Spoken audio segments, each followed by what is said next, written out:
भारत देश का वह राज्य जिसे धान का कटोरा भी कहा जाता है। जी हाँ दोस्तों, मैं बात कर रहा हूँ छत्तीसगढ़ स्टेट, छत्तीसगढ़ राज्य की। अब इस राज्य को धान का कटोरा क्यों कहा जाता है, ये आप सभी से छुपा नहीं। इस राज्य की मेन रीढ़ की हड्डी है यहाँ के किसान, यहाँ की आत्मा है, जो अपनी मेहनत से, खून पसीने की कमाई से उस सुनहरे बीज का उत्पादन करते हैं जिसका नाम है धान। खैर, ये अलग विषय है कि छत्तीसगढ़ को धान का कटोरा क्यों कहा जाता है, कैसे इस राज्य में इनकी आत्मा को ठगा जाता है, छला जाता है, कैसे इस राज्य में किसानों के साथ धोखा किया जाता है, इस बारे में आज बात करेंगे दोस्तों। 27,68,000 किसानों ने अपनी मेहनत कश फसल बेचने के लिए पंजीयन कराया था दोस्तों, लेकिन सरकार के द्वारा रचित चक्रव्यूह में किसान ऐसे फंसे कि केवल 25 लाख से कुछ ऊपर किसान ही धान बेच पाए।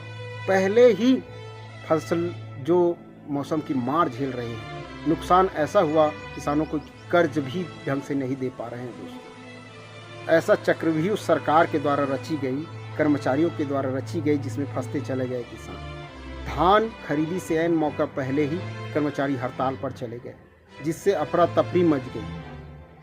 अपनी कर्ज अदायगी की राशि लेने के लिए देखते रह गए कि धान अब हम बेचेंगे और तब हम जो कर्ज लिए हैं उसको देंगे, लेकिन देखते ही रह गए। और जैसे तैसे कर्मचारी हड़ताल से वापस आए तो ऐसा, जैसे घानी कस बैला फंदा गया, ऐसे करके बोलते हैं ना, छत्तीसगढ़ी में कहावत है, ऐसा बेंदरा नाच नचाए किसानों को टोकन के लिए, कभी ऐप पर, कभी ऑनलाइन, कभी ऑफलाइन। कुछ रसूखदार किसानों का ही टोकन काटा गया, प्रपंच रचा गया कर्मचारियों के द्वारा सरकार के साथ मिलकर। और लास्ट में जब टोकन कटा भी, 3 बार 4 बार चक्कर काटने के बाद, हर रोज़ चक्कर काटने के बाद टोकन कटा भी, तो ऐसा ट्रीट किया गया किसानों को, ऐसा जांच पड़ताल बिठाया गया कि किसान नहीं, वो आतंकवादी है। जैसे अपने घरों में AK-47 लेकर छुपे हुए हैं। जांच के लिए उन अधिकारियों को भेजा गया जो किसान का नहीं जानते। 6-6 महीना खून पसीना एक कर अपनी फसल का उत्पादन करने वाले किसान रोते रहे, बिलखते रहे, लेकिन सरकार के द्वारा एक नहीं सुनी गई। अधिकारी जो 700 करोड़ का धान खा गए चूहे और सरकार मिलकर, वो कर्मचारी किसानों का, मेहनत कश किसानों के धान का चेक कर रहे थे कि आपके पास धान है या नहीं। जिस टोकन को आप कटाए हैं उस धान बेचने के लिए आपके पास पर्याप्त धान है या नहीं।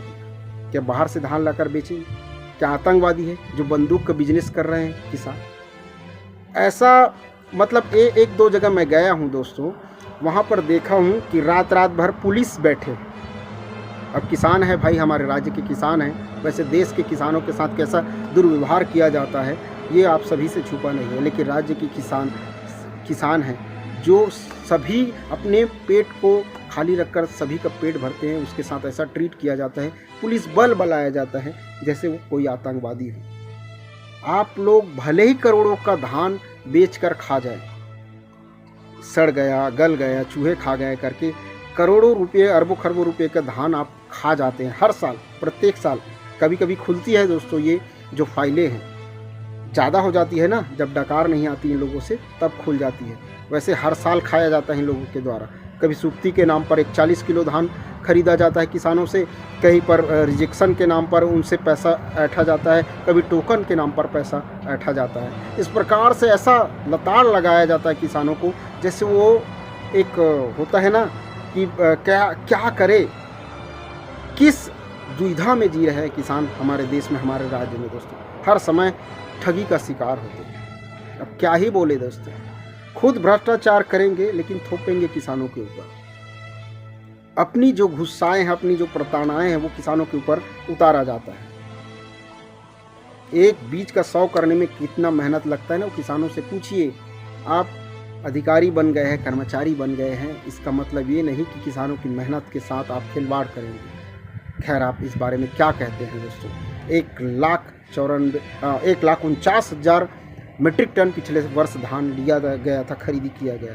इस वर्ष केवल 94 लाख मीट्रिक टन ही धान खरीदा गया। कैसे प्रपंच रचाया गया कि 2 लाख किसान तो लगभग धान बेच ही नहीं पाए, अपने जो मेहनत का फसल है उसको बेच ही नहीं पाए।